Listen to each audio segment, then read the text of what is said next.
Welcome back to Movie Book Club, where I'm covering the Iliad in preparation of the Odyssey coming out in 8 weeks. I'm Indian Jones, and today we're covering books 13 through 16. Book 13, let's get to it. So we left off with the Trojans breaking through the Greek wall at the hands of Hector, and Zeus is super happy. Zeus leaves the battlefield and feels like he can chill a bit, knowing the Trojans will continue to have the upper hand on the Greek, which naturally pushes his Achilles' is needed agenda even more. Zeus might be a bit cocky here, but that's his whole shtick, and him leaving the battlefield allows Poseidon to step in and give help to the Greeks.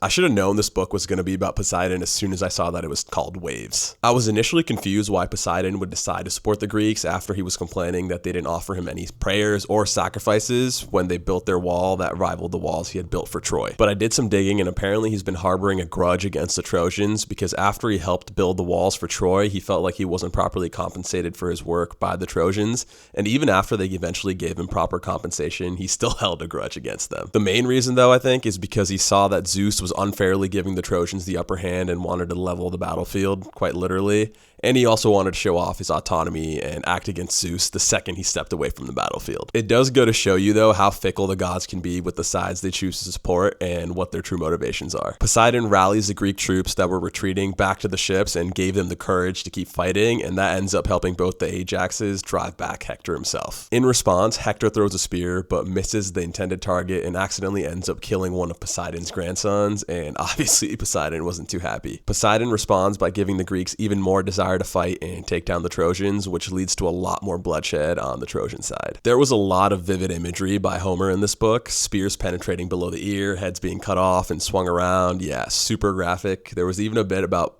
piercing through the genitals with an actual spear, not,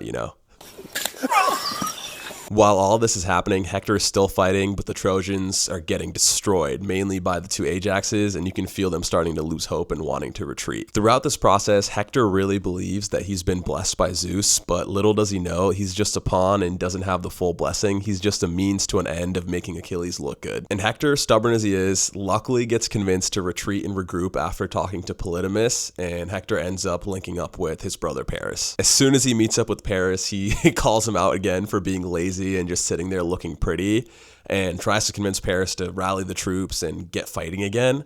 And Paris is like, dude, look around. All our allies, friends, they're either severely wounded or dead. Like, what do you think we're doing here? And Paris convinces Hector to retreat and slow down for a little bit before continuing to rush into battle. And for once, Paris is right. And also for once, Hector is actually going to listen to him. On to book 14. At the start of this book, the Greeks look around at the battlefield and come to grips with how bad things have gone recently and how much death has been occurring. Agamemnon is ready to call it because of how exhausting and disheartening everything has been and wants to just go home. This guy's so soft. I think this is the third time he's been ready to retreat. But it takes Odysseus coming up to him, telling him how cowardly it is that he's even considering doing that, and even injured Diomedes steps in and says, we need to rally the Greek troops. Even Poseidon gets in on the action again and gives the Greeks even more strength. And Hera is super happy to see someone as strong as Poseidon jump into battle and also be on the same side as her. Although it's funny, she says she's happy to see her brother and also her brother-in-law, which is just hilarious. Anyways, this is where the book gets spicy. Hera spots Zeus sitting on top of Mount Ida and wants to come up with a plan to distract him for even longer. She has the idea to seduce and sleep with him, and then right after have the embodiment of sleep put Zeus to bed for an extended period of time while she continues to support the Greek side with no issues from him. So Hera has a mini makeover or spa day to get herself looking as seductive as possible, and honestly, I feel like everyone involved in the war could use that spa day. But then Hera goes to Aphrodite, even though they're on different sides of the war, and asks Aphrodite to give her something magic that would maximize her seduction. And Hera's either smart or Aphrodite's stupid, you choose, because Hera tells her it's for making Oceanus and his wife or whoever fall in love again, so Aphrodite agrees and gives her what is essentially a magic bra. And Hera then puts it on and goes to the embodiment of sleep and tries to convince him to put Zeus to bed after she sleeps with Zeus. And of course, Sleep says, hell no, I'm not going anywhere in this situation. Zeus is the head honcho, but eventually Hera's able to bribe him with the idea that one of her daughters will marry him. So Hera and the embodiment of Sleep, who's disguised as a bird, both go to Mount Ida. Hera tries to sleep with Zeus, and then the embodiment of Sleep wants to put Zeus to sleep after for an extended period of time. Confusing sentence, but whatever. As soon as Hera gets there, the magic bra goes to work and Zeus is ready to let loose. He tells her he's never wanted anyone more. But what's funny is that as he's saying that, he says all the other flings he's had and how they wouldn't even compare it to Hera right now. Who's his wife, by the way? Zeus was like, I've never lusted for anyone more than I lust for you right now. Not even this girl who I slept with, or this one, or even this one who I had a kid with, or even you from a few years ago. I was actually dying laughing as I read that scene. And Hera plays a bit coy and is like, everyone can see us if we go for it right now. And Zeus is like, don't worry, I'll cover us up with some clouds. But they were still ready to get wild, and the whole time Hera knew that the embodiment of sleep was watching them in bird form too, but she didn't care. Anyways, after they do the deed, Sleep puts Zeus to sleep as promised, and she lets Poseidon know that he can steer the Greeks to victory. Greeks, with this new godly support, are able to push the Trojans even further back, and great Ajax is able to knock Hector down with this huge boulder, and he starts bleeding out to the point where the Trojans had to carry him back to camp. Without Hector on the battlefield, it really seems like a lost cause for the Trojans. Book 15, here we go. In this book, we get Zeus waking up from his slumber and seeing the results of everything Hera and Poseidon did while he was knocked out. Do we know how long he was out for? Either way, he must have been confused when he woke up, and then also angry, obviously. Zeus sees Hera there and yells at her, saying he's going to tie her up and or whip her and hang her upside down like he did before, and none of the other gods will come to help her, which is nuts. He blames her for being the reason Hector left the battlefield, and then Hera tries to pin it all on Poseidon and that she can try and convince Poseidon to listen to Zeus, which is hilarious deflection on her part. And Zeus is surprisingly nice about it. He says, don't worry to Hera, and he doesn't actually want the Trojans to win over the Greeks, and he's just helping them out, but Troy's destined to be destroyed, and confirms that Hector is going to die after he eventually kills Patroclus, which will force Achilles back into battle. And surprisingly, Zeus is actually pretty nice about it. He tells Hera, don't worry, he doesn't actually want the Trojans to win over the Greeks, and he's just helping them out in the meantime, but Troy is destined to be destroyed, and confirms that Hector is going to die after he eventually kills Patroclus, which will then force Achilles back onto the battlefield. This guy is some crazy observation hockey. Zeus has never heard of spoilers, I guess. It's kind of crazy for him to just reveal all of this up front. He has Hera get Iris, the messenger goddess, to send a message to Poseidon telling him to leave the battle and stop his involvement in the war completely, and if Poseidon were to ignore Zeus, he would feel the wrath of an elder and stronger brother. Obviously, Poseidon's pissed to hear that because he considers himself an equal to Zeus along with Hades, but he reluctantly agrees. Zeus also has Apollo go and heal Hector and fix him up so he can properly get back on the battlefield. But now it's both Hector and Apollo leading the charge on the battlefield to give the Trojans the upper hand again as they try and take down the Greek ramparts. The Trojans are almost at a point where they can enter the Greek camp, and there's a bunch of fighting happening in close quarters as Ajax and Hector go for round 2. One of the Greek archers, though, is posted up, taking down a bunch of Trojans, but as soon as he takes a look in Hector's direction, of course Zeus makes his bow snap, and it allows Hector to lead the Trojans closer to the Greek ships than they've ever been before. Okay, book 16. This is probably the most important book so far, so brace yourselves. Well, I guess Zeus gave us enough foreshadowing already, though. Patroclus ends up going to Achilles with tears in his eyes after seeing all the death that's occurred and how close the Trojans have gotten to the Greek camp, and begs him to rejoin the battle. And if Achilles won't return to the battlefield, Patroclus begs to go in place of Achilles, dressed as Achilles. Of course, Achilles denied joining the battle, and Patroclus rips into him, deservingly so, calling him a monstrous hero. Patroclus even says, I guess you weren't even born to your mother and father, maybe you were just born from the gray sea because you're so cruel and selfish and have so much hate in your heart.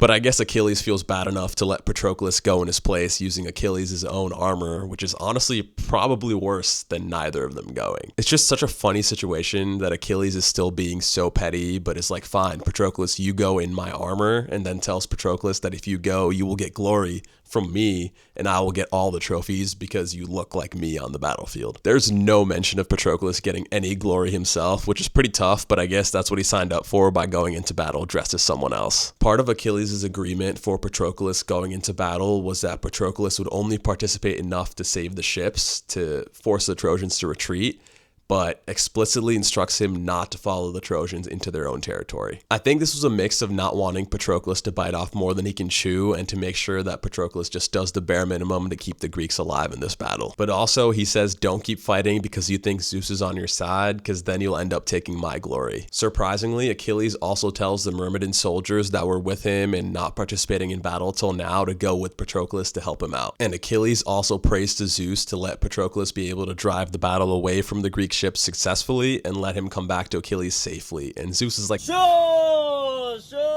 even though Zeus already knows he's only going to give Achilles half of his wishes. But anyways, as both sides see Patroclus dressed as Achilles, the Greeks get a burst of energy and the Trojans get quite the opposite and they start to retreat. The Trojans thought Achilles had cast away his wrath and chosen gentleness and love. Yeah, okay. And damn, I didn't realize Patroclus had hands like that, because I think he took down, 30 or 40 Trojans, just going crazy. If he's seen as a significantly lesser warrior than Achilles, I can't wait to see what Achilles does on the battlefield. He even ends up destroying Sarpedon, who was a son of Zeus, but on the Trojan side, and Zeus almost intervened and saved him, and probably would have actually done it if Hera didn't stop him. Hera told Zeus the other gods would look down upon him if he saved Sarpedon and use that as precedent for them to save their own children on the battlefield, which is valid, but I was surprised that actually stopped Zeus, because usually he does what he wants without caring what other gods will think, knowing that he's the king of the gods. Once Sarpedon dies, both sides fight over the armor with Hector leading the charge. And even though Zeus didn't save Sarpedon, he still wants to punish Patroclus for killing him. While this is happening, Zeus fills Hector's mind with the idea of retreat, so Hector ends up running back to camp looking like a coward, but as he started running away, it led to Patroclus thinking he has the upper hand. Zeus also put in Patroclus' head the idea of glory and wanting to take down Hector himself, so he ended up chasing the Trojans all the way to the gates and disregarding the one condition Achilles gave him. And honestly, Patroclus might have been able to hold his own if Apollo hadn't stepped in and held the line against him. Apollo convinces Hector to attack Patroclus, but Patroclus was able to take down Hector's chariot driver. And as both sides were fighting for the chariot driver's armor, Apollo snuck behind Patroclus like he had an invisibility cloak on and landed a huge hit. That allowed Hector to finish Patroclus off,